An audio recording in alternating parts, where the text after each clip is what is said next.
ब्रह्मचारिण्यनुत्तमा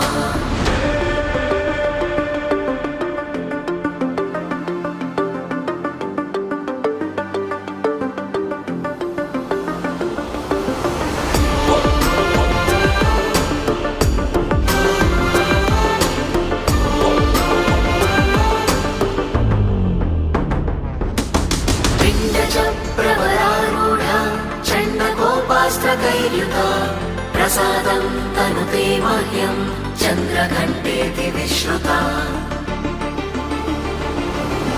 सुरसम्पूर्णकलशं रुधिराप्लुतमेव च दधाना हस्तपद्माभ्यां कूष्माण्डशुभदास्तु मे।